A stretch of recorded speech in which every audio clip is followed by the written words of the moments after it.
네, 이전까지 그 기초 정수론과 기초 대수학 부분에 대해서 말씀을 드렸습니다.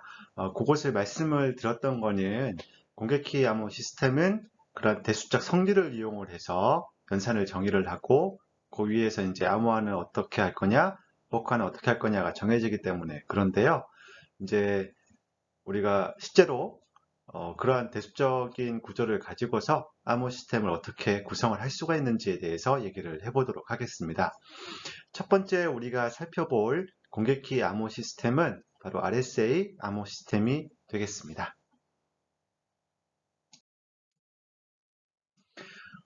순서는 우리가 그 첫 번째 시간 때 간단하게 살펴보기는 했지만 공개키 암호가 어떠한 거다라고 하는 걸 한 번 더 개념 정리를 하고 그 다음에 RSA 암호가 어떻게 작동을 하는지에 대해서 말씀을 드리도록 하겠습니다. 그 다음에는 당연하게 우리가 암호 시스템을 정의를 했으니까 그 암호 시스템이 얼마나 안전한지, 내가 왜 안전한지에 대해서 살펴보도록 하겠습니다.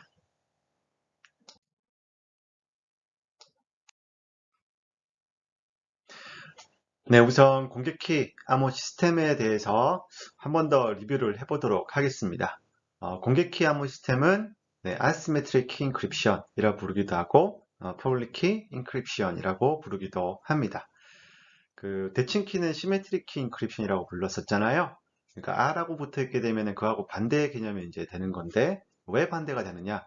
대칭 키에서는 암호화 키하고 복호화 키가 같았었어요. 그죠? 그래서 DES라든가 AES 같은 경우에는 어, 센더와 리시버가 사전에 이미 그 키값을 공유를 하고 있고 그것을 통해서 나중에 그 암호화 통신을 진행을 하게 되겠습니다.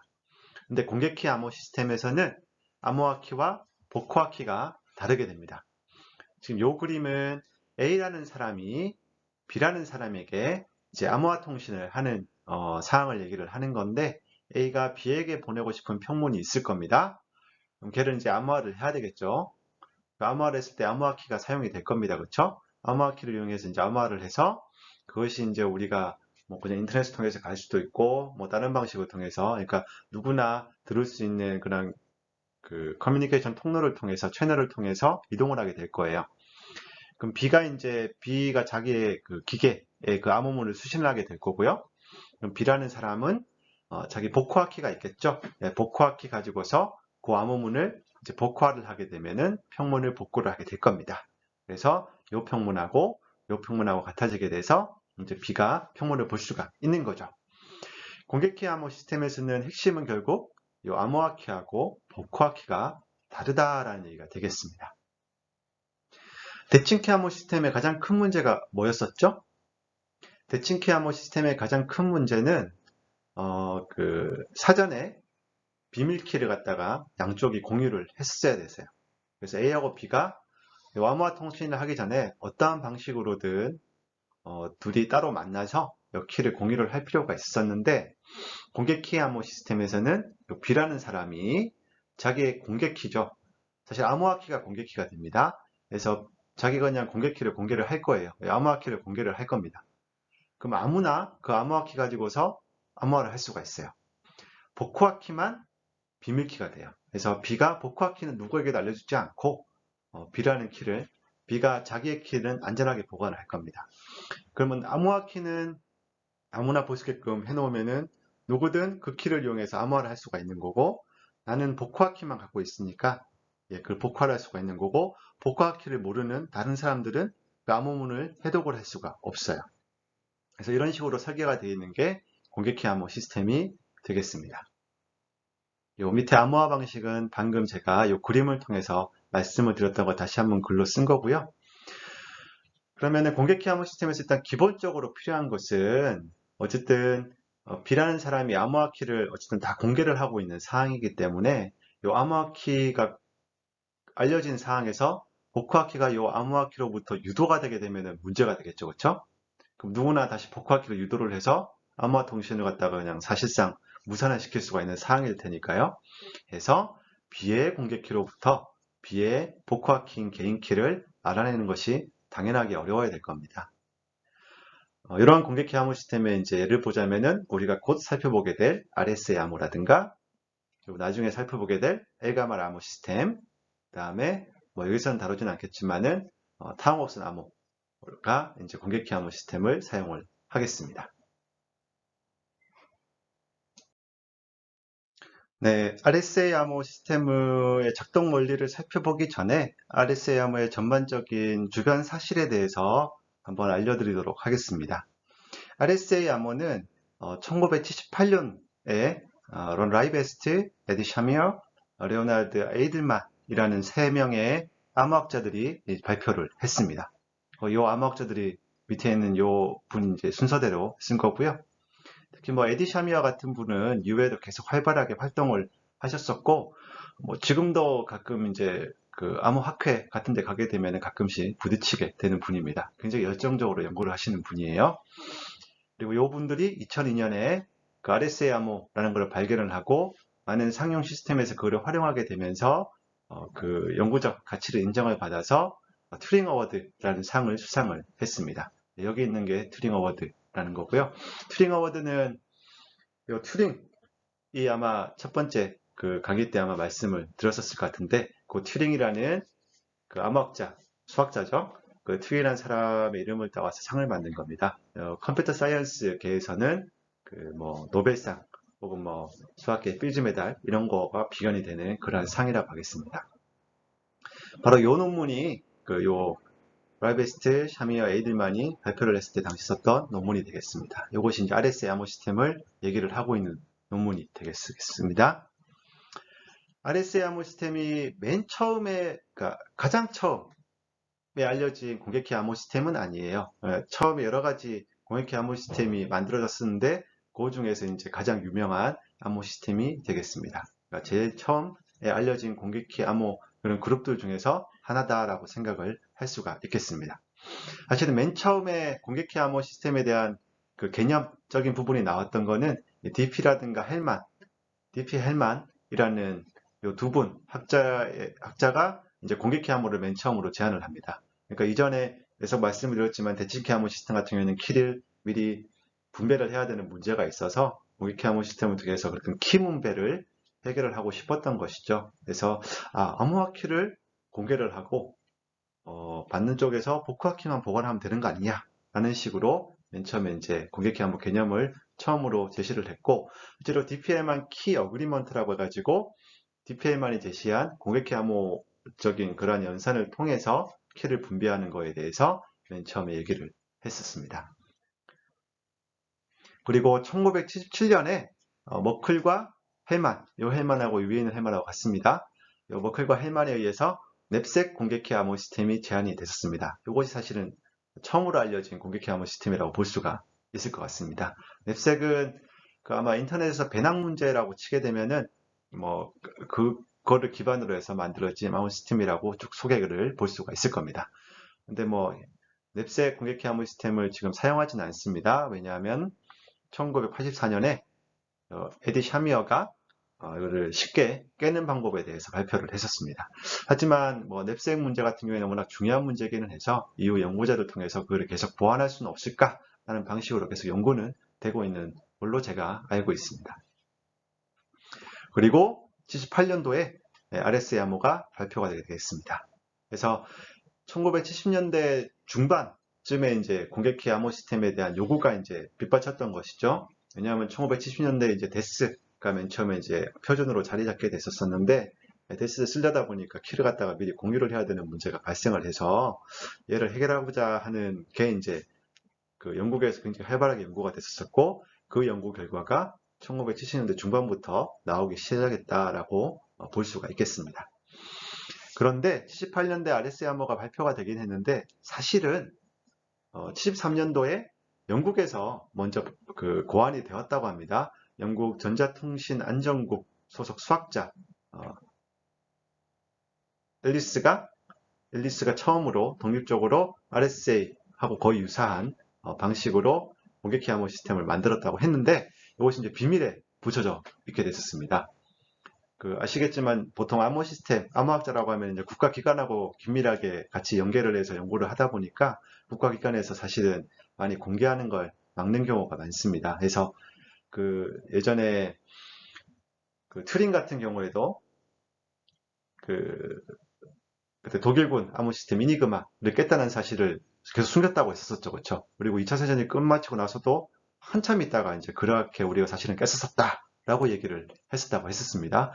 아마 영국이 그런 식으로 많이 이렇게 공개가 되는 거를 이제 제한을 하는 그런 분위기인 것 같고, 그래서 영국에서 똑같이 70년대 초반에 이미 공개키 암호 시스템이 개발이 됐었었는데 이것이 이제 보안에 의해서 비밀로 유지가 되었던 것 같습니다. 그리고 1997년에 사실은 우리가 개발을 했었어 라고 하면서 비로소 그러한 사실을 공개를 했었다고 합니다. RSA 암호는 현재 상용 시스템에 널리 사용이 되고 있는 암호 시스템이 되겠습니다. 그래서 뭐 인터넷 통신 규약이죠. SSL, TLS에서 맨 처음에 키를 공유를 한다거나 나중에 살펴보게 될 하이브리드 암호 시스템에서 첫 번째로 사용하게 된 그런 RSA 암호 시스템이 되겠습니다. 그 다음에 우리나라 여러분들 공개키 인증서, 그러니까 공인인증서를 이미 다 가지고 계실 텐데요. 공인인증서 같은 경우에도 RSA 암호 시스템을 이용을 해서 암호화를 하는 것은 아니고 RSA 암호 시스템을 이용을 해서 전자서명을 만들 수가 있는데 전자서명으로서 이용을 하고 있습니다. 실제로 이제 요 옆에 그림을 보시면은 뭐 인증서 보기 이렇게 하면서 웹에서 볼 수가 있죠. 그래서 보시게 되면은 뭐 공개키가 어떻더라고 쭉 나오는 게 있어요. 바이트로 표시가 되어 있는 건데 여기 바로 RSA 키가 되겠습니다. 지금 보시면은 여기 아마 2048비트 RSA 모듈러스를 써가지고 공인인증서를 만들었을 거예요. 그림에서는 잘 안 보이는데 흥미있는 분들은 한번 찾아보시길 바랍니다. 그리고 사실은 에디 샤미어라는 분이 제가 이전 직장에서 근무를 하고 있을 때 그때 강연을 오신 적이 있었어요. 그래서 제 직장 동료죠. 어떤 분이 이제 질문을 했는데 그 질문 내용이 이제 RSA 암호 시스템이 결국은 발명자의 첫 번째 이제 이니셜을 따가지고 이제 만든 건데 어쨌든 순서라는 게 있는 거잖아요. 왜 라이베스트가 제일 처음이고 그 다음에 샤미오고 그 다음에 에딜만이냐라고 이제 질문했었어요. 혹시 그런 게 RSA 암호 시스템을 만들 때 이제 컨트리뷰트 했던 순서였나? 그러니까 가장 이제 공헌을 많이 했던 그런 순서였나라고 질문을 했었는데 에디 샤미어가 대답을 하기는 그렇진 않았다라고 얘기를 했었습니다. 그럼 어떻게 정했느냐라고 물어봤었는데 자기들이 정한 게 아니라고 얘기를 했다고 하더라고요. 그러니까 사실은 RSA 암호 시스템에 대해서 얘기를 들어보니까 예전에 앞에 있는 초창기 우리 1, 2주차 강연을 보게 되면 이제 NSA가 등장을 하게 됩니다. 그죠? 데스를 맨 처음에 개발을 했었을 때 NSA 미국 국토안보국인가요? 예. 그래서 거기서 이제 데스를 갖다가 조금 이제 키 사이즈도 줄이고 이런 식으로 했다라고 했는데 어쨌든 NSA에서 이제 암호 시스템을 개발을 하고 하는 업무를 맡고 있는데 사실은 요 세 분이 NSA와 같이 그때 당시 공동 프로젝트를 진행을 했었다고 합니다. 그리고 NSA에서 RSA라고 이름을 붙였다라고 에디 셰미어가 대답을 했었다고 합니다. 여기까지는 사실인 거고 제 추측에 왜 그러면 RSA라고 이름을 붙였을까라고 생각을 해보면은 제 생각에는 NSA하고 RSA하고 이제 비슷하게 보이는 부분이 있으니까 뒤에 다 SA로 끝나서 뭔가 조금 발음하기가 비슷해지죠. 그래서 아마 추측건데 그러한 이유로 그냥 쉽게 부르기 위해서 하지 않았을까라고 저는 개인적으로 추측을 하고 있습니다. 이 부분은 전혀 확인되지 않는 사실이기 때문에 믿거나 말거나로 생각을 하시면 되겠습니다.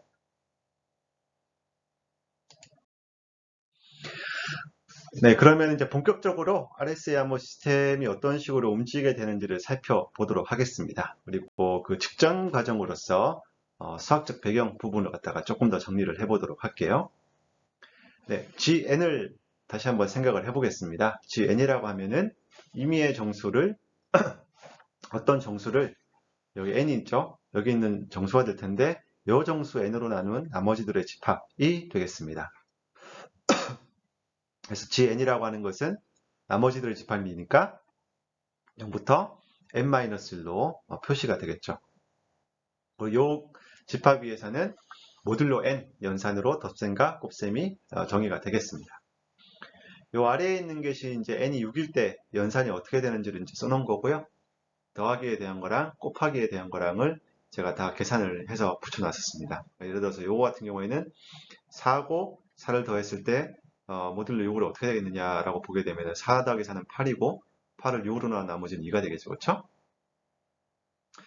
그 다음에 여기 같은 경우에는 5하고 2를 곱한 건데 5이 10이 될 거고 10을 6으로 나눈 나머지는 4가 되니까 바로 4가 쓰여지게 될 겁니다. 그래서 G6에 대해서 이런 식으로 연산이 된다라고 정리를 쉽게 여러분도 아마 이미 잘 알고 계실 거라고 생각이 듭니다.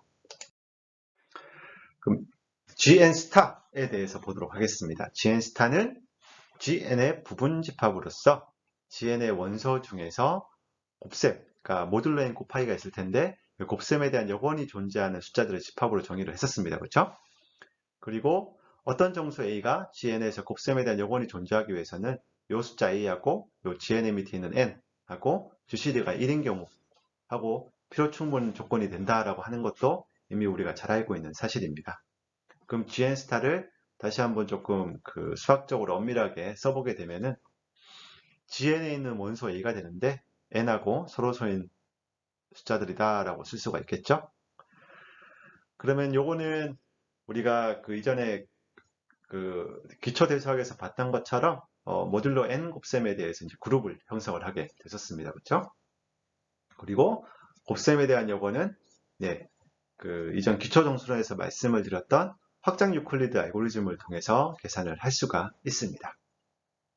그러면 요 GN스타가 그룹이라고 했으니까 그룹의 위수를 생각을 할 수가 있죠. 그 GN스타의 원소의 개수가 총 몇 개냐를 생각을 할 수가 있어요. 근데 그거는 우리가 예전에 오일러 함수라는 것 갖다가 기초 정수론 시간에 말씀을 드렸었어요. 그 오일러 함수의 정의가 뭐였었죠? 네, n보다 작은 0보다 크거나 같은 그러한 정수에 대해서 n과 서로소인 것의 개수였었어요.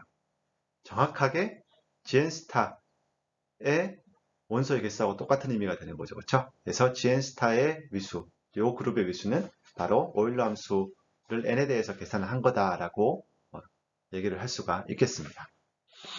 그다음에 우리가 오일러 정리를 기초정수론 시간에 배웠었는데 이것은 n과 서로소인 정수 a가 있으면은 a의 phi n승 이렇게 거듭 제곱을 하게 되면은 그것이 마다 n으로 항등원 곱셈에 대한 항등원 1이 되더라라고 하는 것이 됐었습니다. 그죠? 오일러 정리와 함께 페르마의 작은 정리도 말씀을 드렸었어요. 페르마의 작은 정리는 요 n이 여기 있는 n이 바로 소수가 될 때가 된다는 얘기였었죠. 그렇죠? 자, 그러면은 오일러 정리에 의해서 우리가 어떤 얘기를 할 수가 있냐면은 A라고 하는 똑같은 얘기입니다. GN스타의 어떤 원소 A가 있다는 얘기는 A하고 N이 서로서로란 얘기잖아요. 그죠? 그래서 A의 phi n승을 하게 되면은 모듈로 N으로 1이 당연하게 성립을 할 겁니다. 오일러 정리에 의해서. 네, 이제 조금 더 RSA하고 비슷한 그룹을 생각을 하게 되겠습니다. N을 갖다가 어떻게 정의를 할 거냐면은 소수 두 개를 생각을 할 겁니다. 두 개는 다릅니다. 다른 소수입니다. P하고 Q, 서로 다른 소수 PQ에 대해서 N을 두 소수의 곱으로 생각을 하겠습니다. 그러니까 N이 PQ인 경우에 대해서 생각을 해보겠다는 얘기죠. 그럼 GN스타가 이제 역시 정의가 될 텐데 GN스타의 미수를 생각을 해보면은 아까 그것이 오일러 함수에 대해서 N을 계산한 거라고 했었고 N이라고 하는 P하고 Q의 곱이었다고 했으니까 우리가 이 경우에 대해서 인수분해가 되게 되면은 우리가 쉽게 오일러 함수 값을 계산할 수가 있었죠. 그렇죠? 그래서 여기서는 여기 P 하나고 Q 하나밖에 없으니까 P 빼기 1 곱하기 Q 빼기 1로 우리가 개수를 계산을 해낼 수가 있겠습니다. 그 다음에 GN스타의 M이라는 원소를 생각을 해보게 되면은 과거 정수 2라는 걸 생각을 해보게 되면은 GN스타에 대해서 거듭제곱 M의 이승이 잘 정의가 되죠. 그렇죠? M을 갖다가 정수 2번 곱했다고 생각을 하면 되겠죠. 그리고 이 곱했었을 때 역시 GN스타에서 생각을 하는 거니까 모듈로 N 곱셈 연산을 한다라고 얘기를 할 수가 있겠습니다.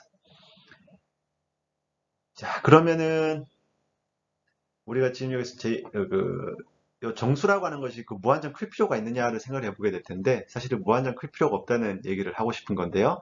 무슨 얘기냐면은 우리가 임의의 2라는 정수를 들고 와서 m을 2번 거듭 제곱한 게 사실은 이가 굉장히 큰 경우에 대해서 이를 이렇게 계산할 필요는 없고 이를 갖다가 마드 파이 n 만큼만 파이 n으로 나온 나머지만 생각을 하고 그 나머지를 거듭 제곱 그 나머지 번만큼 거듭 제곱하는 거하고 같다라는 얘기를 지금 여기서 하고 있습니다. 왜 그런지 살펴보도록 하겠습니다.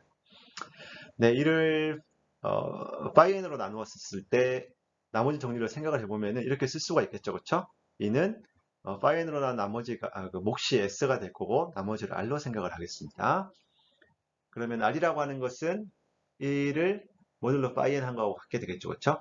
여기서 모두 파이 n이 되니까 이거 날라가 버리고 r만 남게 되는 거잖아요, 그렇죠? 그래서 r은 이가 모듈로 phi of n으로 같다라고 얘기를 할 수가 있겠습니다. 결국 위에서 하고 있는 얘기는 m의 이승은 m의 r승하고 같다는 얘기가 되는 거죠, 지금. 왜 그런지 보도록 하겠습니다. m의 이승을 생각을 해보면은 이 대신에 이가 우리가 이렇게 쓸 수가 있었을 테니까 얘를 대신 쓴 겁니다. m은 s phi n 더하기 r승으로 쓸 수가 있을 거예요. 그 다음에 더하기가 있으니까 곱하기로 뺄 겁니다. 그래서 m의 r승하고 이 앞에 파트 곱하기 m의 r승으로 쓸 수가 있을 거고 s 곱하기 phi n승이니까 우리가 m의 s승을 먼저 처음 해주고 나서 phi n승을 했다라고 볼 수가 있겠죠, 그렇죠? 자, 그런데 여기서 재밌는 거는 우리가 오일러 정리를 배웠었죠, 그렇죠? 그 m이란 것이 요 gn 스타에 있는 원소니까 m의 s승도 요 gn 스타에 있는 원소가 돼요. 그럼 gn 스타에 있는 원소를 phi n승을 해주게 되면은 오일러 정리에 의해서 1이 된다는 사실을 우리가 알고 있습니다. 그래서 요 값은 1이 되는 거예요. 그럼 남는 게 m의 r승밖에 없는 거죠. 그래서 m의 r승 머드n으로는 m의 r승하고 같다라고 얘기를 할 수가 있겠습니다. 그리고 r이라고 하는 것은 바로 이를 모두 phi n만큼 그러니까 phi n으로 한 나머지만 생각하면 된다는 거였었죠. 그래서 우리가 m에다가 어떤 그 여러 번 곱하기를 할 때 그냥 적혀있는 숫자대로 다 곱할 걸 필요는 없고 요 gn 스타에 있는 거니까 phi n을 생각을 해서 그거로 나눴을 때 나머지 번만큼만 거듭 제곱을 해준다라는 사실을 알 수가 있겠습니다. 그 다음에 우리가 2라고 하는 것이 조금 더 특별하게 생긴 경우에 대해서 보려고 하는데요. 2라고 하는 것이 그 phi n하고 그 서로소인 경우를 생각을 해보도록 할게요. 원래는 2라는 것은 phi n하고 서로소일 필요는 꼭 없는데 여기서는 이제 우리가 특수한 지수 2만 생각을 하는 겁니다. 그러면 2하고 phi n하고 서로소가 되는 거니까 그 말은 어떤 얘기를 할 수 있죠? 네, 2라고 하는 것이 모두 phi n으로 1이 되는 곱셈에 대한 요건이 존재해야 되는 거죠. 이것은 지난번 기초정수론 시간 때 말씀을 드렸었습니다. 그래서 어떤 숫자 d라는 게 존재해서 2하고 d가 곱하게 되면은 그게 mod phi n으로 1이 되는 그러한 d가 존재하게 되겠습니다. 그죠? 그러면은 미 숫자 2하고 d에 대해서 아래가 성립을 하는데 우리가 m을 2승을 하고 난 다음에 d승하는 걸 생각을 해볼게요. 그럼 m의 2d승이 될 텐데 2d가 뭐였었죠? 우리가 gn 스타에 있는 m에서 위에 ed승을 해주게 되면은 요거를 모드 파이n으로 계산한 거랑 같다라고 했었죠. 근데 ed 모드 파이n은 뭐였었죠? 1이었습니다. 그렇죠? 그래서 그냥 m이 나오게 되는 거죠. 재밌는 거죠? m을 2승을 하고 d승을 해줬더니 그냥 자기 자신이 나오는 상황이 된 겁니다. 실제로 이제 여기서 사실은 공격키 RS의 공격키 암호 시스템이 다 나온 건데요. m의 2승이 바로 암호하고 그 암호문에 대해서 d승을 해주게 되면은 복화가 되는 거죠. 그래서 그런 식으로 암복화를 진행을 하게 되겠습니다. 사실은 수학적 배경으로 공격키 암호 시스템, RSA 암호 시스템은 다 얘기를 할 수가 있습니다. 그래서 RSA 암호 시스템에서는 이 숫자 M이 바로 메시지가 되고 E가 공격키가 됩니다. 요 D가 개인키가 돼요. 그래서 암호를 하고 싶으면 M에 2승을 하면 될 거고 복화를 하고 싶으면 다시 그 암호문에다가 D승을 해준 거를 계산을 해주면 되겠습니다. 조금 더 자세하게 바로 이어지는 슬라이드에서 말씀을 드리도록 하겠습니다. 여기 있는 수학적 배경이 워낙 컴팩트하게 적어 놓은 건데 어쨌든 RSA를 이해하는데 가장 기본적인 지식인 거니까 그리고 사실 요 이상은 또 여러분들이 아실 필요는 없을 것 같고요. 그래서 요 슬라이드에 있는 내용만큼만 아주 잘 기억을 하시면은 RSA를 이해하는데 전혀 문제가 없을 것 같습니다. 네, 첫 번째로 RSA 키를 어떻게 생성을 하는지를 보도록 하겠습니다. 예, 아까 공개 키가 있었고 비밀 키가 있었다고 했으니까 개인 키가 있다고 했었으니까 공개 키는 뭐고 개인 키가 뭔지를 우리가 살펴볼 필요가 있겠죠? 한번 보도록 하겠습니다. 네, 지금 우리 케이스에서는 A가 B한테 암호문을 보내는 사항인 거니까 B의 공개 키와 개인 키가 필요한 사항이 되겠죠, 그렇죠? 그래서 B에 대해서만 일단 보도록 하겠습니다. 뭐 A도 똑같이 이러한 순서로 예, 자기 키를 생성을 하게 되겠습니다. 어쨌든 여기서는 B의 공개 키는 어떻게 생성이 되고 B의 개인 키는 어떻게 생성이 되는지를 보도록 하겠습니다. 우선 B는 아래 순서대로 키를 생성을 하는데요. 맨 처음에 두 개의 큰 소수 PQ를 랜덤하게 생성을 합니다. 랜덤하게 생성을 해야 되고 뭐 P하고 Q 사이에 어떤 그 의존적인 관계가 있으면 안 되겠습니다. 독립적으로 어떤 큰 숫자 P, 또 독립적으로 어떤 큰 숫자 Q를 만들어서 생성을 하게 되겠습니다. 그 다음에 우리가 N은 PQ라고 했었잖아요, 앞에서. 그래서 그 N을 갖다가 RSA 모듈러스라고 보통 부릅니다. RSA 모듈러스 N을 PQ에 곱하는 걸로 세팅을 해주게 됩니다. 우리가 모듈로 N 연산을 하기 때문에 그 N을 모듈러스라고 부르겠습니다. 자, 이렇게 해서 마드 N에 나오는 N은 정의가 됐고요. 이제 공개키를 만들어야 되겠습니다. 공개키 1을 생성을 하게 되는데 아까 앞에서 봤을 때 우리가 어떤 특수한 성질을 가지는 값 1을 생각을 했었죠. 그리고 그 성질은 요 n이 주어지면은 phi n을 계산할 수가 있는데 요 phi n하고 서로소인 그러한 숫자 1을 생각을 했었습니다. 그래서 공개키를 생성을 하되 요 phi n하고 서로소인 것들 중에서 하나를 갖다가 이제 선택을 해서 생성을 하게 되겠습니다.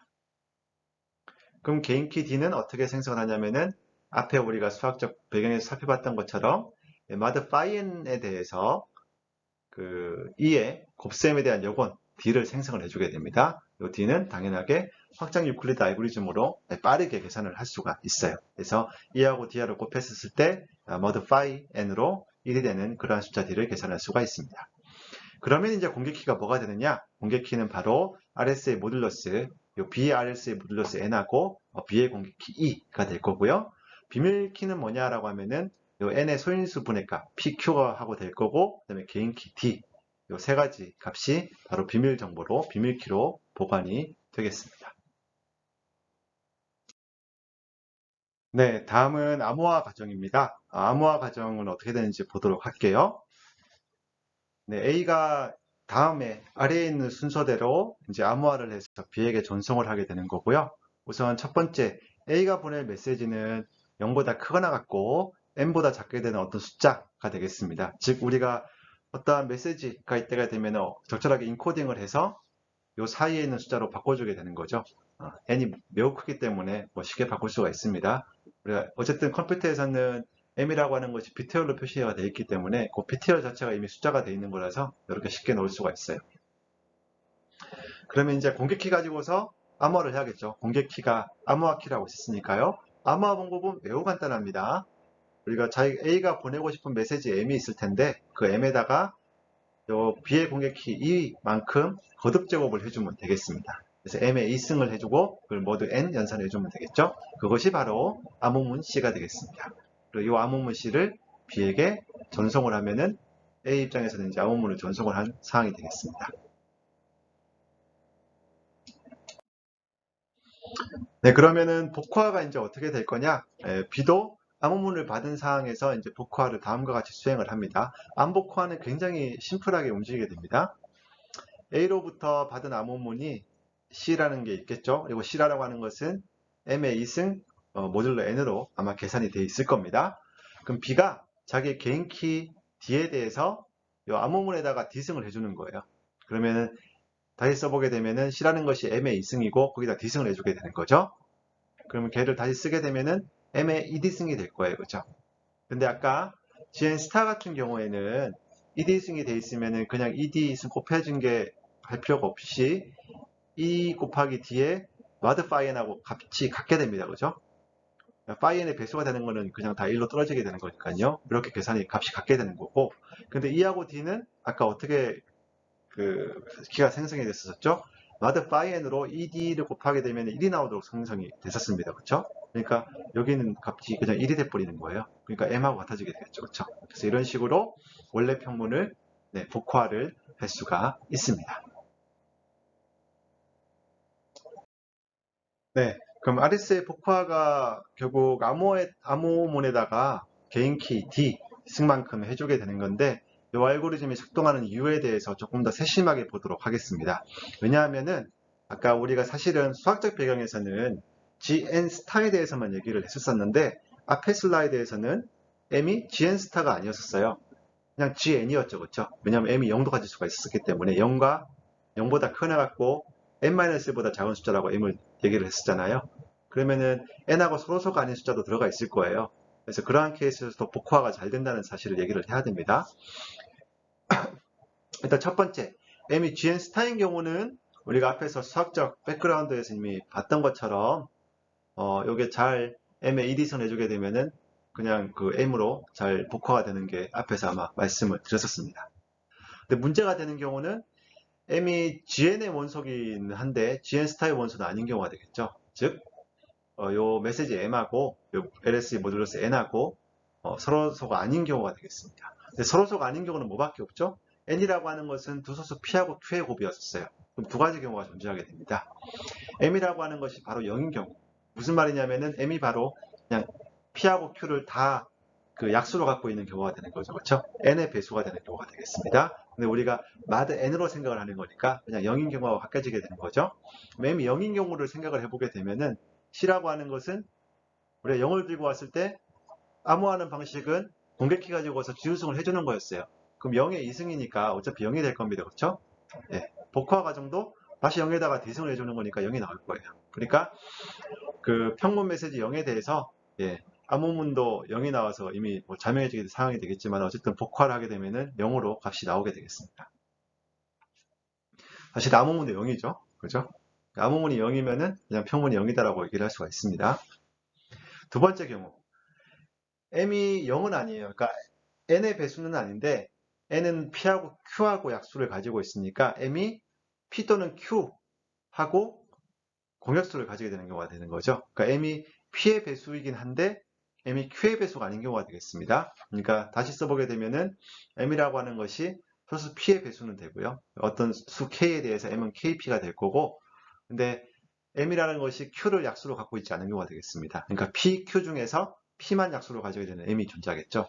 그러한 m 같은 경우에는 gn 스타에 들지는 않죠. 그렇죠? 왜냐하면 n하고 m하고 공약수가 1이 아니라 p가 될 테니까요. 그럼 이러한 케이스에서도 이렇게 이제 오일러 공식을 통해서 항등식을 이렇게 만들었었는데 그러한 것들이 성립을 하겠는가를 보게 되면은 요거는 조금 이제 복잡하게 손으로 써야 됩니다. 그러니까 P하고 Q하고 각각에 대해서 이제 이런 식으로 배수 관계를 정리를 해야 하는데 이걸 심하게 쓰게 되면은 네, 이러한 M이 KP인 상황에서도 그 2승으로 암호화를 할 수가 있고 다시 거기다가 D승을 해서 KP가 나온다는 사실을 확인을 할 수가 있는데 그 부분은 지금 우리가 그 다루는 정수론 부분에서 약간 다른 더 깊이 들어가야 되는 부분이 있어가지고 요 강의 범위 내에서는 밖으로 제가 생각을 하고 있습니다. 그래서 요거에 대해서 구체적인 과정은 설명은 드리지는 않겠습니다. 여기서 기억을 해야 될 것은 우리가 앞에 수학적 배경 했을 때는 GN 스타에 들어가 있는 M만 생각을 했던 거였는데 M이 0이거나 두 소수 중에서 하나를 약수로 가지고 있는 경우에도 M의 2승, 그 다음에 그걸 D승을 해주면은 암호화, 그 다음 복화가 잘 되는 거다라고만 기억을 하시면 되겠습니다. 그러니까 M이라고 하는 것이 꼭 GN 스타일뿐만이 아니라 그냥 전체 GN을 메시지 스페이스로 할 수가 있다는 얘기가 되는 거죠.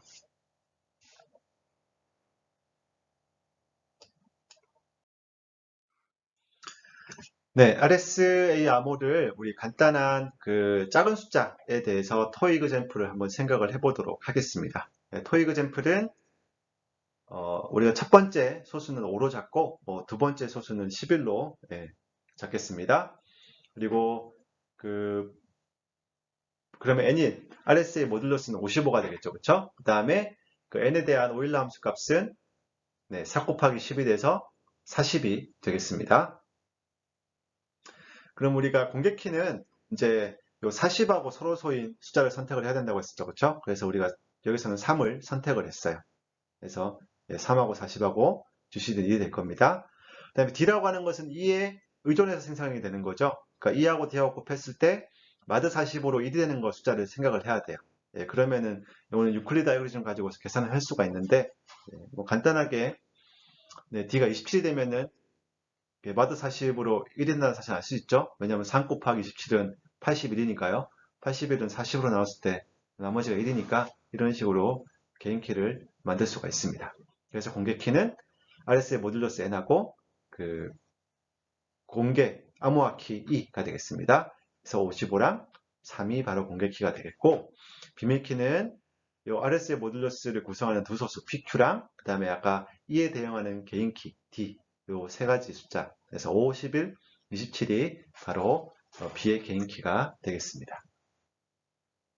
그럼 암호화를 생각을 해보겠습니다. 암호화는 그 메시지가 2라고 생각을 해볼게요. 2를 생각을 해보면은 암호화는 아까 그 메시지 값에다가 공개키에서 암호화 키 2가 있죠. 2승을 해준다고 했었죠. 그럼 2의 3승이 되겠죠. 2가 3이니까. 그럼 8이 될 겁니다. 마드 55로 8이 될 테니까 요 값이 바로 암호문이 되겠습니다. 그럼 복화를 생각을 해보면 우리가 C라는 게 있을 거고 그 C에다가 그 개인키 27을 갖다가 그 거듭 작업을 해주면 되는 거죠. 그래서 8에 27승이 될 거예요. 그죠? 네, 그렇게 해서 2가 나온다는 사실을 알 수가 있겠습니다. 네, 이것은 이제 계산이 굉장히 이제 좀 복잡해지는 부분이 있는데 이 계산을 해보게 되면 2가 나온다는 거는 그냥 쉽게 계산해 볼 수가 있습니다. 이건 손으로 다시 할 수 있는 사항은 아니고 약간 컴퓨터의 도움을 좀 얻어야 되겠죠, 그렇죠?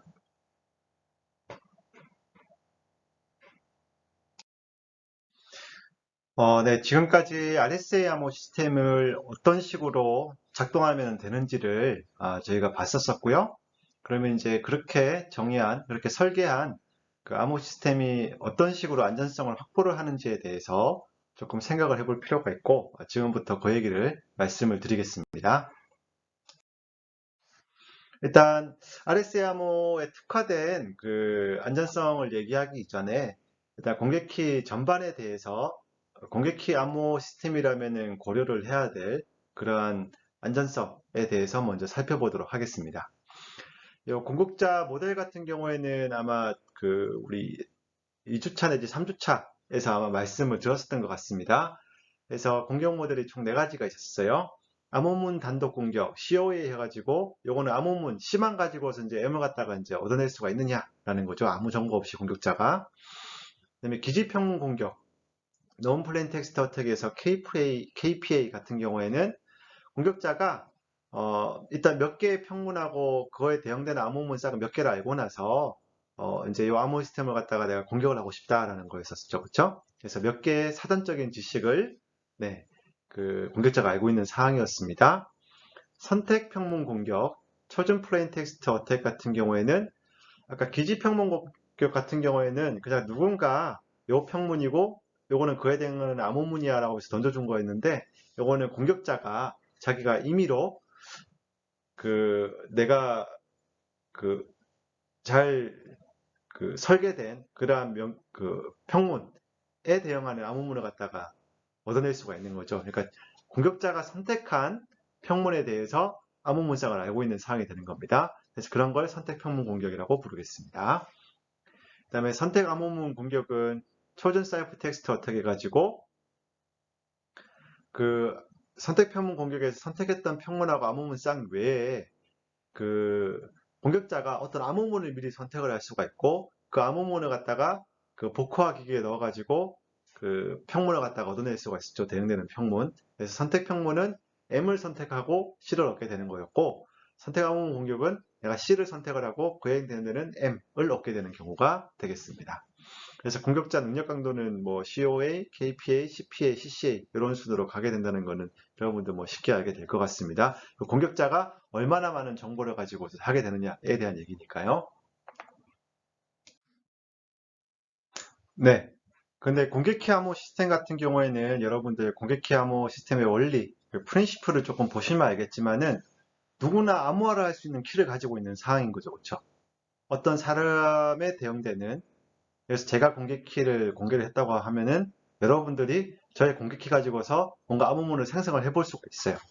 이 말은 무슨 말이냐면은 공격자가 선택 평문 공격이 항상 가능한 상황이란 거죠. 내가 원하는 M에 대해서 암호문을 생성을 해볼 수가 있으니까요. 그래서 공격키 암호에서는 선택 평문 공격이 항상 가능한 상황이 되겠습니다. 그 RSA 같은 경우를 보게 되면은 공격키 N하고 그 암호할 때 쓰이는 키 E 같은 경우에 누구에나 공개가 되는 거고, 그 공격자 같은 경우에는 이메일 메시지 M에 대해서 암호문을 M의 2승 모드 N으로 계산을 할 수가 있어요. 그래서 공격키 암호 같은 경우에는 기본적으로 초전 프레임 텍스트 어택에 안전하도록 설계를 하는 것이 필요합니다. 왜냐하면은 공격키는 그 설계 원리상 CPA를 누구나 할 수가 있는 사항이기 때문에 그렇습니다. 그 다음 공격키 암호 시스템에 대해서 또 한 가지 조금 보안 이슈가 있는데 중간자 공격이 되겠습니다. 즉 암호 시스템을 보게 되면은 뭔가 중간에 누가 끼어들어 가지고 뭔가 나쁜 짓을 하는 경우가 많이 발생을 하게 됩니다. 통신 중간에 끼어들어 가지고 이제 역할을 하게 되는 건데요. 비슷한 일이 여기서도 발생을 하게 됩니다. 일단 요 위에 그림을 이해하기 전에 왜 이런 일이 발생하는지에 대해서 조금 사전적으로 먼저 보도록 하겠습니다. 공격키 암호의 가장 큰 장점을 생각을 해보면은 내가 누군가 만나기도 전에 나의 공격키가 이겁니다라고 던져주게 되면은 그 사람이 내 공격키 가지고서 나하고 이제 비밀 통신을 할 수 있다는 게 장점이었었죠. 근데 문제는 뭐냐면은 이게 누군가가 이게 나의 공격키요라고 하면서 공격키를 공개를 했는데 그 공격키가 진짜로 그 공격키를 준 사람이 그 사람이 맞는지를 확인을 할 수가 없어요, 사실은. 그렇죠? 확인할 방법을 공격키 암호 시스템 자체에서는 주고 있지 않습니다. 그냥 이게 누군가의 공격키야 라는 것밖에 정보가 사실 없는 거예요. 그 누군가가 누군가도 아무나가 될 수가 있는 상황이 되는 거죠. 그래서 중간자 공격이 등장을 하게 되는데 여기 보면 요거 A하고 B가 이제 통신을 하고 싶은 경우가 되는 거예요. 근데 C라는 공격자, 중간자 역할을 하는 사람이 들어오게 된 건데 이 사람이 맨 처음에 공격키를 발행을 할 때 A라는 사람한테 내가 C예요라고 하면서 자기의 공격키를 B의 공격키인 것처럼 A에게 전달을 해주는 겁니다. 근데 B한테는 또 나의 공격키가 A의 공격키인 것처럼 또 B한테 전달을 해주는 거예요. 그러면 A하고 B는 이게 그냥 아무 검증 절차가 없으니까 요 C의 공격키지만은 이제 본인이 이제 A는 B의 공격키라고 하면서 받은 거고 하기 때문에 A는 이것이 B의 공격키겠구나라고 그냥 생각하는 수밖에 없는 겁니다. B라는 사람도 C가 이제 이게 A의 공격키다라면서 속여가지고 준 거니까 B라는 입장에서 봤을 때도 원래는 C의 공격키인데 이것이 A의 공격키라고 하니까 A의 공격키인가 보다라고 생각할 수밖에 없는 거예요. 그러면은 그 이후부터 암호화 통신이 이제 이루어지게 되겠죠? 그럼 A는 B의 키 가지고서 뭔가 암호화를 했다고 생각을 하는데 사실은 C의 키 가지고서 암호화를 하게 되는 거죠. 즉 A 암호문은 C가 볼 수 있는 상태로 바뀌는 거예요. 그렇게 보내게 되는 거죠. 그러니까 C는 A가 원래 B한테 가야 되는 그 내용을 갖다가 C가 볼 수가 있습니다. 또 C는 그거를 뜯어본 다음에 다시 그것을 B의 공격키는 C를 알고 있을 테니까요. 그 공격키로 암호화해서 B한테 전달해 주면 돼요. 그러면은 A하고 B 사이에 어떻게든 통신은 되게 되는데 사실은 C가 중간에서 그 모든 내용을 중간에 다 끼어들어가지고 듣고 있는 상황이 되는 거죠. B에서 A로 가는 경우도 마찬가지인 경우가 될 거고요. 그래서 이런 식으로 공격키와 공격키 주인을 인증하는 방법이 이 공격키 암호 시스템 자체에서는 주어지지 않기 때문에 이런 일이 발생을 하게 되는 거고 그럼 결국 어떻게 해야 되죠? 어떤 공격키하고 그 사람하고 이게 이 사람의 공격키다라는 걸 확인을 해주는 그러한 절차가 필요하게 됩니다. 네. 그래서 그런 거를 바로 공격키 인증서라고 부르는 거고 그래서 이러한 인증서를 만드는 게 이제 Public Infrastructure 해가지고 공격키 기반 구조라고 부르는데 그런 기반 구조에 대해서도 이후에 우리가 살펴보도록 하겠습니다. 실제로 여러분들이 이미 이걸 경험을 했었어요. 여러분들 곰곰이 생각을 해보면 공인인증서 맨 처음에 만들러 갈 때 은행에 가서 신분증 내면서 뭔가 이렇게 해가지고 마우스로 움직이든지 뭘 해가지고 뭔가 키를 생성을 하는 그러한 과정이 있었던 게 아마 기억이 날 겁니다. 사실 그 과정이 어떤 사람이 생성한 게 이 공격키다라는 것 갖다가 은행에서 은행 창구에서 그걸 확인해 주는 거예요. 그래서 그 공격키하고 이 사람의 시선하고 결합을 시켜주는 거죠. 그래서 그러한 역할을 하는 것이 공격키 암호 시스템을 쓸 때는 필요하게 되겠습니다. 그래도 대칭키 암호 시스템보다는 편하죠. 왜냐하면은 어쨌든 내가 생성을 하는 그 타이밍에 인증만 되면 되는 거니까요. 예, 그래서 누군가 그렇게 인증을 해주는 시스템만 있으면은 언제든지 그쪽으로 가서 만들고 나서 그냥 뿌리면 되는 거니까요. A라는 사람하고 B라는 사람이 직접 만나서 키를 쉐어하는 경우는 어쩌다 없게 됩니다. 그래서 그러한 공개키 기반 구조, 즉 공개키가 이 사람의 키다라는 것을 인증해주는 그러한 역할을 하는 것이 필요하다라는 것 정도만 일단 이해를 하시면 될 것 같습니다. 자, 그러면은 이제 RSA 암호 자체의 안전성에 대한 얘기를 조금 해보도록 하겠습니다. RSA 암호 안전성은 간단하게 얘기를 해서 아래에 이제 파란색으로 표현되어 있는 세 가지 문제가 어떻게 되느냐, 이게 쉽게 풀리는 거냐 안 풀리는 거냐만 고려를 하면 되겠습니다. 그 RSA 암호 시스템은 이 세 가지 문제가 이제 어렵다는 걸로 가정을 해서 이제 안전성이 증명이 되는 거고요. 첫 번째 하나씩 보도록 하겠습니다. RSA 문제 같은 경우에는 공개키가 주어져 있는 사항인 거죠. N하고 E가 주어져 있는 사항에서 암호문이 주어져 있어요. 이 암호만 보고서 M을 찾을 수가 있겠느냐라고 하는 문제가 되겠습니다. 이것은 그냥 암호문으로부터 M의 이승이라는 우리가 식을 갖고 있는데 그 M을 갖다가 이제 이 지수 방정식이 되겠죠. 방정식이 되겠죠. 2차 방정식이 될 텐데 거기서 M 값을 갖다 얻어낼 수가 있느냐 하는 문제가 바로 RSA 문제입니다. 즉 암호문으로부터 바로 평문을 갖다가 계산해낼 수가 있겠느냐라고 하는 문제가 될 거고요. 그러니까 보통 암호 시스템은 평문 정보를 안 드러내야 된다고 했었으니까 RSA 문제가 일반적으로 생각하는 암호 시스템의 안전성하고 거의 비슷하다라고 보시면 되겠습니다. 그 다음에 RSA 비밀키 문제가 있습니다. 위에 같은 경우에는 평문을 바로 찾는 거였었고 요거 같은 경우에는 개인 키를 찾을 수가 있겠느냐. 키를 얻게 되면 일단 브레이크가 되는 거니까요. 그래서 RSA 비밀키 문제는 요 공개 키가 주어졌을 때 개인 키를 계산해 줄 수가 있겠느냐. 이게 계산되고 나면 이제 암호 시스템 끝나는 거죠. 그렇죠? 왜냐하면 내가 공개를 했는데 누군가 그걸로부터 개인 키를 갖다가 얻어낼 수가 있는 상황이라서 누구나 나한테 오는 암호문을 갖다가 복구를 해볼 수가 있습니다. 아무 의미가 없는 상황이 되는 거죠. 그래서 이거는 키를 복구하는 공격, 이거는 메시지를 복구하는 공격이 되겠습니다. 세 번째 인수분해 문제 같은 경우에는 아마 RSA 암호 시스템과 인수분해하고 연관이 되어 있다는 얘기를 많이 들으셨을 거예요. 실제로 연관이 조금 되어 있고요. 그래서 그걸 보도록 하겠습니다. 인수분해 문제는 여러분들이 이미 잘 아시겠지만은 두 개의 랜덤한 큰 소수 PQ에 대해서 그걸 곱한 값 n이 주어졌을 때 n을 소인수 분해해서 원래 P하고 Q를 찾을 수가 있겠느냐라고 하는 문제가 되겠습니다. 그리고 RSA 문제는 요 세 가지 문제가 전부 다 이제 어렵다는 가정하에서 이제 안전하다고 볼 수가 있겠습니다. 요거는 이제 요 문제가 어렵다는 얘기는 바로 암호문으로부터 평문을 갖다 얻어낼 수가 없다라는 얘기하고 똑같은 거고요. 요 문제가 어렵다는 얘기는 공개 키로부터 개인 키를 갖다가 얻어낼 수가 없다라는 얘기를 하게 되는 거죠.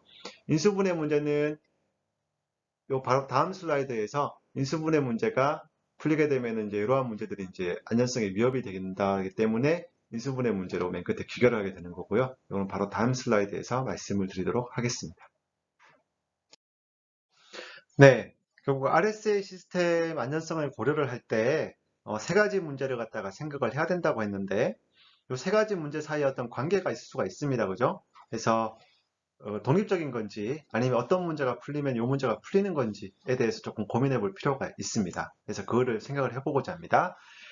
일단 인수분해 문제를 해결할 수가 있으면 RSA 비밀키 문제와 RSA 문제를 해결할 수가 있습니다. 즉 인수분해 문제를 누군가 n에 대해서 팩터링을 하게 되면은 n을 인수분해해서 PQ를 얻게 되면은 바로 비밀키도 복구할 수가 있고 암호문으로부터 평문을 갖다 얻어낼 수가 있다는 얘기가 되겠죠. 하나씩 보도록 하겠습니다. 왜 그런지.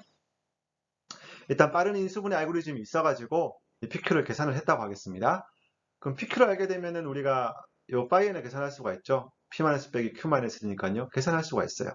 자, 그러면은 우리가 E는 이미 알고 있는 사항이라서 D를 계산할 수가 있죠. 모두 파이엔에 대해서 E의 곱셈에 대한 요거는 계산하면 되겠습니다. E하고 파이엔을 알게 되는 사항이 되는 거니까요. 그래서 요거는 뭐 유클리드 알고리즘 가지고 쉽게 계산할 수 있기 때문에 바로 개인 키를 복구를 할 수가 있습니다. 그래서 일단 기본적으로 RSA 비밀키 문제를 해결할 수가 있어요. 그 다음에 RSA 문제는 바로 풀리겠죠. 왜냐하면은 이미 복호화 키가 복구가 된 상황인 거니까요. 그래서 D를 알기 때문에 우리가 M이라고 하는 것은 복호화 방법에 따라 가지고서 평문을 복구를 할 수가 있습니다. 즉 암호문으로부터 평문을 얻어내게 되는 거죠. 이렇게 해서 RSA 문제가 해결이 돼요. 그래서 인수분해 문제, 누군가 인수분해를 하게 되면은 그냥 RSA가 브레이크 된다고 보면 되겠습니다. 그렇기 때문에 우리가 그 RSA 문제는 인수분해 문제에 기반을 한다라고 보통 얘기를 하게 되겠습니다. 인수분해가 깨지면은 RSA 문제가 깨진다. 이렇게 이해를 하시면 되겠죠. 근데 뭐 RSA 문제, 그러니까 RSA가 인수분해만큼 어려운 거냐는 문제는 좀 다릅니다. 그러니까 인수분해가 조금 더 어려운 거예요. 그죠? 왜냐면 인수분해가 풀리면은 RSA가 깨지는 거니까요. 그렇죠? 근데 RSA 문제가 깨졌다고 해서 인수분해가 되느냐는 문제는 좀 다른 거죠. 그래서 이 다음 슬라이드에서 그거를 보도록 하겠습니다. 네. 근데 RSA 비밀키 문제를 해결할 수 있으면은 인수분해를 할 수가 있어요. 요거는 이제 2004년도에 알렉산드르 메이라고 하는 독일의 암호학자가 있는데요. 그분께서 증명을 했습니다. 그럼 인수분해 문제, 요게 말은 무슨 말이냐면은 요거의 그 대우명제를 생각을 해봅시다. 대우명제를 생각을 해보면은 인수분해 문제가 해결할 수 없으면, 즉 어려우면 RSA 비밀키 문제를 해결할 수가 없기 때문에 RSA 비밀키를 공개키로부터 계산할 수가 없게 된다는 얘기가 되는 거죠. 그러니까 우리가 인수분해 어렵다는 것만 우리가 알고 있으면은 RSA 비밀키는 안전하게 보관이 된다라고 하는 부분은 이해를 할 수가 있겠습니다. 결론적으로 아까 앞에서 봤을 때 인수분해가 풀리면은 아까 RSA 비밀키 문제가 풀린다고 했었죠. 근데 이 명제에 따르면은 RSA 비밀키 문제가 풀리면 인수분해 문제도 풀린다는 거였어요. 그 말은 무슨 말이냐? RSA 비밀키를 찾는 문제랑 어떤 수 n을 인수분해하는 문제랑은 똑같은 문제다라는 얘기가 되겠습니다. 그러니까 두 개 다 똑같은 어려운 정도의 문제다라는 사실을 알 수가 있게 되겠어요. 그러니까 비밀키를 아는 거는 인수분해를 하는 것과 같다라는 얘기가 되는 거죠. 그러면 이제 우리가 한 개 더 남아있죠. 제일 처음에서 인수분해 문제가 풀리면은 RSA 문제 풀린다고 아마 봤습니다. 그렇죠? 비밀키를 바로 복구를 해서 그 다음에 바로 그 암호문으로부터 평문을 빼내는 그런 식으로 할 수가 있었죠. 자, 그러면은 요 질문을 우리가 해야 돼요. RSA 문제가 풀리면은 즉 누군가가 딱 암호문이 주어졌을 때 딱 보자마자 평문은 요거야 라고 하는 그러한 알고리즘이 있다고 칩시다. 어떻게 돌아가는지는 모르겠지만은 그러면 그 알고리즘을 가지고서 우리가 인수분해를 하는데 활용을 할 수가 있겠느냐라고 하는 문제, 그러한 얘기가 되겠습니다. 그런데 이거 아직 모른다고 하는 것이 지금 현재 상태입니다. 즉 RSA 문제를 해결할 수가 있으면 인수분해 문제를 해결할 수 있는지는 몰라요. 그 RSA 문제를 풀 수 있는 알고리즘 가지고서 인수분해를 풀 수 있는 알고리즘을 만들 수가 있느냐라면 그거는 아직까지 알려져 있지 않습니다. 즉 RSA 문제하고 인수분해 문제는 동치는 아니에요. 그러니까 인수분해 문제가 어렵기 때문에 공개키가 공개돼도 개인키는 안전하다. 이거는 아까 RSA 개인키 문제였죠. 요거는 참입니다. 그런데 인수분해가 어렵기 때문에 암호문으로부터 평문을 복구할 수 없다. 즉 RSA 암호문으로부터 RSA 평문을 복구할 수는 없다라고 누가 묻는다면은 그 사실은 우리가 아직 잘 모릅니다라고 하는 것이 정답이 되겠습니다. 네. 왜냐하면은 이 문제를 풀었을 때 이 문제를 풀 수 있는지는 우리가 아직 모르기 때문에 그렇습니다. 근데 다만 많은 사람들이 RSA에서 암호문 가지고서 바로 평문을 꺼내는 그런 알고리즘이 있으면은 아마 인수분해는 할 수 있지 않겠느냐라고 이제 아마 참일 거라고 추측만 하고 있는 사항이 되겠습니다. 그래서 아마 사람들은 요 세 문제 전체가 다 동치가 아니겠느냐라고 생각을 하고 있는데 요 두 문제는 동치인데 요 두 문제는 아직 동치가 아니에요. 요 문제만큼 RSA 문제가 인수분해만큼 어려운지는 아직 알려져 있지 않습니다. 인수분해가 아직까지 RSA 문제보다 더 어렵다라는 것만 우리가 알고 있는 거죠. 그렇죠? 왜냐하면 인수분해 문제를 풀면은 RSA 문제가 바로 풀리니까요. 자, 어쨌든 인수분해가 어렵다는 거하고 연관이 많이 돼 있다는 사실을 알 수가 있습니다. 네. 그래서 인수분해가 얼마나 어려운지를 이제 실제로 이제 봐야 되는데요.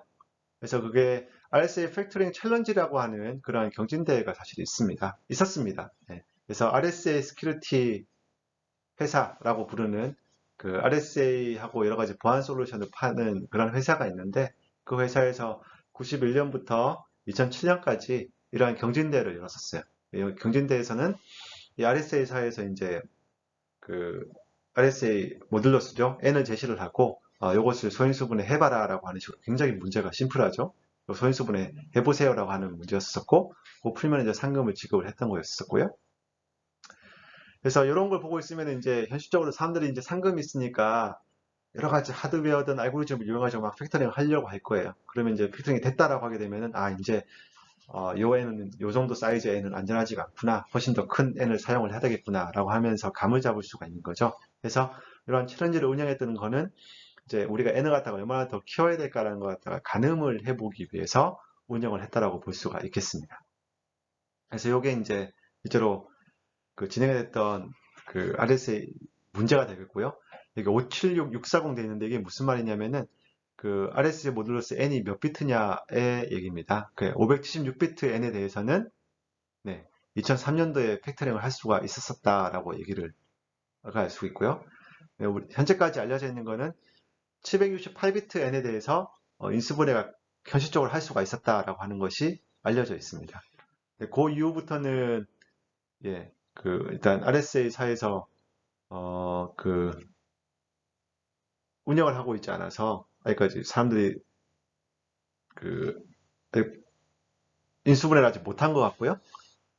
했다면은 이제 공개적으로 이제 누군가 그 뉴스라든가 학회를 통해 가지고 공개를 했을 텐데 아직까지 그러한 얘기를 들어본 적은 없는 것 같아요. 아마 사람들이 많이 고민은 하고 있을 것 같기는 한데 예.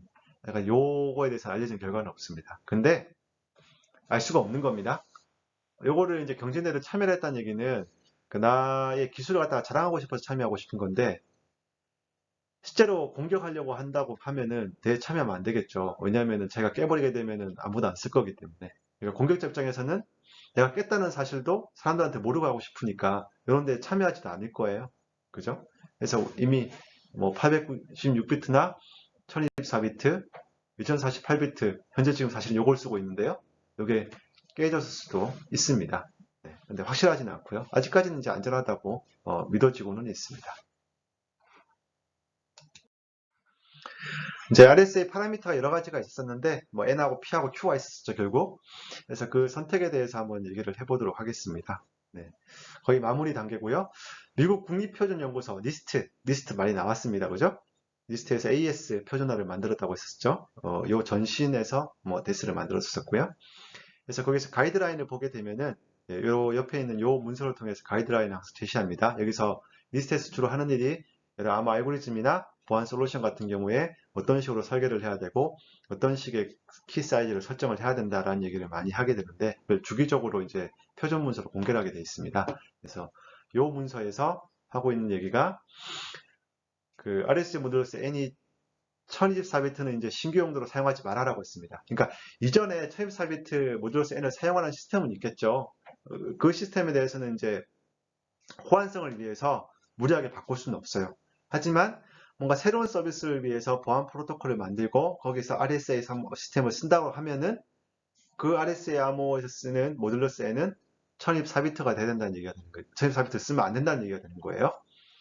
그럼 몇 비트를 써야 되느냐? 라고 하는 얘기가 나와 있습니다. 그래서 2030년까지는 2048비트는 써도 될 것 같다. 라고 얘기를 하고 있는 거고요. 그리고 4096비트는 2030년 이후에도 아마 신규 용도로도 사용이 가능할 거다. 그러니까 무슨 얘기냐면은 2030년 이후에도 4096비트 모듈러스 N을 소인수 분해하는 알고리즘은 아마 없을 것 같다라고 지금 리스트에서 예측을 하고 있는 거라고 볼 수가 있겠습니다. 자, 우리가 앞에 AS를 봤었어요.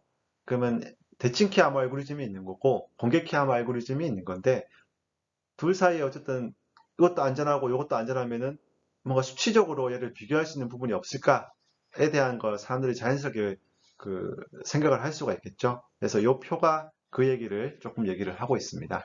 그래서 AS 같은 경우에 세 가지 키 사이즈를 지원한다고 했었죠. 그러니까 128비트 키를 지원하게 됐었고 192비트 키를 지원하는 그런 모드도 있었고 256비트 키까지 지원을 하도록 되어 있습니다. 그럼 각각의 AES 키 사이즈에 대해서 RSA 키 사이즈는 얼마가 돼야 될 것인지를 보게 되면은 AES 128비트, 그러니까 128비트 AES의 안전성하고 3072비트 RSA 안전성하고는 거의 비슷하다라고 사람들이 이제 믿고 있습니다. 192비트 AES 같은 경우에는 7680비트 RSA하고 비슷할 거다. 256비트 AES는 15360비트 N을 사용하는 RSA의 안전성이 비슷할 거다. 이런 식으로 이제 대치시켜서 생각을 하고 있습니다. 여러분들 보시면 알겠지만은 결국 키 사이즈가 공개키 암호가 훨씬 더 크죠. 지금. 네. 공개키 암호 같은 경우에는 일단 키 사이즈도 그 대칭키 암호보다는 크고 연산 같은 경우에도 굉장히 무겁습니다. AS나 이런 거 보게 되면은 보통 XY 연산밖에 거의 없잖아요. 그죠? 근데 RSA는 막 그 그룹 연산을 해야 돼서 굉장히 상대적으로 무거운 연산을 하게 됩니다. 그렇지만 이제 우리가 공개키 암호를 쓰지 않을 수는 없는 거죠. 키 분배 문제를 위해서는. 그리고 제가 이전 직장에 있을 때도 보통 새로운 시스템을 설계를 하게 되면 아직까지는 주로 2048비트 RSA 모듈러스 N을 사용을 하는 걸로 제가 봤었습니다. 근데 아마 조금 더 강화가 돼서 아마 지금은 3072비트를 쓰게 되는 경우도 있을지는 잘 모르겠습니다. 하여튼 지금 이제 2048비트가 메인이고 때에 따라서 3072비트까지 쓰는 경우도 있는 걸로 이렇게 보시면 될 것 같습니다. 그 다음에 N을 생성하기 위해서는 결국 소수 두 개가 필요한데 PQ 얘는 어떻게 생성을 할 거냐 몇 가지 룰이 있습니다. 사람들이 이제 인수분해를 문제를 고민하다 보니까 이런 소수를 잘못 생성하게 되면 인수분해가 쉽게 되는 경우가 발생을 해서 이런 식으로 소수를 생성하지는 마라 라고 가이드라인이 있죠. 몇 개를 정리를 해보면은 두 소수 크기는 비슷해야 된다. 그러니까 P하고 Q하고 너무 사이즈가 차이 나면 안 된다. 그러니까 비트 숫자는 거의 비슷해야 된다는 얘기가 되는 거죠. 그런데 P 빼기 Q 값 차이는 좀 커야 된다라는 게 있습니다. P 빼기 Q 값 차이가 크지 않으면은 사실 그 2차 방식 같은 꼴로 써가지고 계산을 할 수가 있어요. 그래서 P하고 Q는 거의 같은 비트를 쓰고 같은 비트지만 빼기를 했을 때는 제법 큰 차이가 나도록 하는 식으로 쓰게 되겠습니다. 사실은 한 비트 차이가 나면은 이 값이 굉장히 크게 되는 거죠. 여튼 이런 식으로 쓴다라는 거. 그 다음에 우리가 PQ를 생성을 할 때 그 각각의 소수에서 플러스 마이너스까지 생각을 합니다. 그래서 마이너스 1한 거랑 플러스 1한 거에 각각 엄청나게 큰 소수 약수를 가지도록. 그러니까 P-1과 P 플러스 1이 작은 소수들로 다 소인수 분해가 되게 되면은 그걸 이용해 가지고 그 N을 PQ로 인수분해할 수 있는 여러 가지 방법이 있어요. 그래서 P-1과 P 플러스 1도 그 작은 소수도 몇 개 있지만은 어쨌든 큰 소수가 아주 큰 게 하나가 딱 들어가 있도록 생성을 하게 됩니다. 그래서 보통 P를 생성을 할 때 그 2K 플러스 1, K가 소수가 되도록 그래서 2에다가 소수를 곱한 거 더하기 1을 한 게 소수가 되는 그러한 식으로 보통 생성하는 경우가 많습니다. 그럼 P-1과 P+1 같은 경우에는 큰 소수를 약수로 가지게 되는 거니까요. 네. 근데 이게 너무 어려울 수도 있는데 보통 랜덤하게 큰 사이즈 소수 PQ를 생성을 하면은 위 성질을 이제 보통 만족하는 것 같다라고 하는 게 알려져 있습니다. 요 세부적인 내용은 굉장히 이제 복잡한 인수분해 알고리즘을 요구를 하기 때문에 여러분들이 요 세부적인 걸 이해하실 필요도 없고 사실은 PQ 생성을 할 때 이러한 룰이 있다는 것도 사실 기억하실 필요는 지금 현재 시점에서는 없을 것 같습니다. 근데 지금 시점에서 뭔가 알아야 되는 거는 뭔가 RSA 모듈로서 N을 생성을 할 때 소수 PQ를 생성을 해야 되는데 이 PQ는 뭔가 안전한 방식으로 생성을 해야 되는 거구나 라는 것 정도만 아시면 될 것 같아요. 그 다음에 공개키 1을 선택하는 것도 방법이 있습니다. 암호하는 방법이 평문에다가 그 이승을 하는 거였었잖아요. 그래서 1이라고 하는 것이 작은 숫자면 작은 숫자일수록 계산이 간편해지게 돼요. 네, 그래서 보통 요 암호화 연산 효율화를 위해서 1이라고 하는 것을 요 2의 16승 더하기 1, 그러니까 65,537인데요. 요거를 사용을 하게 됩니다. 그래서 아마 그 제 공인인증서에 공개키 같은 경우도 이렇게 돼 있을 거고, 여러분 인증서에 공개키 같은 경우도 이런 식으로 아마 설정이 돼 있을 거예요. 그러나 사용자 모드에 대해서는 이제 보통 공개키가 이걸로 돼 있긴 한데, N이 각자 다릅니다. 저의 인증서에서 쓰는 N이랑 여러분이 쓰게 되는 N은 달라요. 왜냐하면 P하고 Q가 다 다르기 때문에. 그래서 D도 다 다르죠. 그래서 E는 같지만은 ND가 다 달라서 완전성에는 문제가 없습니다. 그러니까 이거 같은 경우에는 빠르게 암호화를 하기 위해서 이렇게 쓴다라고만 생각을 하시면 될 것 같습니다. 네, 이것으로 RSA 암호 시스템의 소개에 대한 내용을 마쳤습니다. RSA 암호 시스템은 아주 기념비적인 공개키 암호 시스템입니다. 그래서 여러분들이 RSA 암호 시스템 정도는 좀 머릿속에 집어넣고 이걸 암호화가 어떻게 된다? 복화는 어떻게 된다? 이걸 갖다가 어디서나 얘기를 할 수 있도록 좀 기억을 하시는 것이 좋을 것 같습니다. AS나 데스처럼 막 구조가 복잡해서 머리에 놓지 못할 정도는 아니죠, 얘는. 그렇죠? 왜냐면은 메시지에다가 이승해 준 거, 그 암호문에다가 디승해 준 것밖에 없으니까요. 그래서 그런 식으로 좀 머릿속에 확실하게 집어넣는 것이 좀 필요하겠습니다. 네, 이것으로 RSA 공개키 암호 시스템에 대한 그 학습을 마치도록 하겠습니다. 감사합니다.